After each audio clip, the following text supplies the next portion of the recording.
Alors, ce qui m'intéresse ou m'attire chez Lieberman, je crois que c'est son itinéraire humain.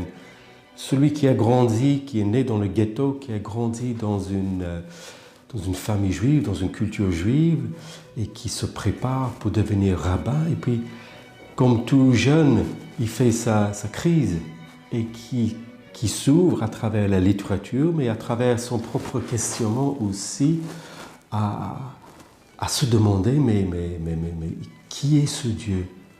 Est-ce que c'est un Dieu qui est enfermé, qui ne s'occupe que d'un peuple choisi, ou est-ce que c'est un Dieu qui prend soin de tout le peuple, de tout le monde? Et je crois que c'est ça qui a poussé Lieberman pas seulement à devenir chrétien, mais à devenir missionnaire. Et à travers les autres crises dans sa vie, que ce soit la maladie ou j'imagine aussi la difficulté d'être accepté en tant que juif dans une société française avec son accent, il a une approche très souple vers les gens. Et dans tout l'accompagnement spirituel qu'il fait, toujours il cherche à respecter la personne. Peut-être se souvenant un peu de son propre cheminement. Hein? Et puis, je crois que cette souplesse qui est liée aussi à un certain pragmatisme. Chez Lieberman, pour moi, il y a peu d'absolu.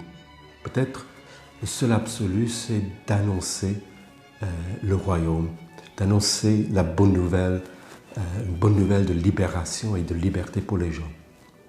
Mais il est pragmatique. Et donc, tout ce qu'il fait dans ses conseils, dans sa manière aussi de diriger sa société, il fait avec un esprit très large.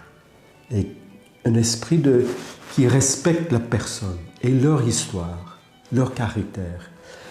Alors j'aimerais bien moi-même être un peu comme Lieberman, mais je sais que je suis encore très loin. Mais moi je considère Lieberman non pas comme un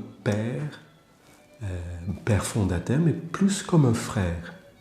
Pour moi, Lieberman est quelqu'un qui m'accompagne dans mon propre cheminement, dans mon propre itinéraire spirituel, qui est là un peu pas seulement pour me diriger ou me conduire, mais aussi pour me donner des conseils, pour me dire de temps en temps, voilà, il faut quand même que tu t'arrêtes à être un peu trop borné, trop fixé sur tes idées.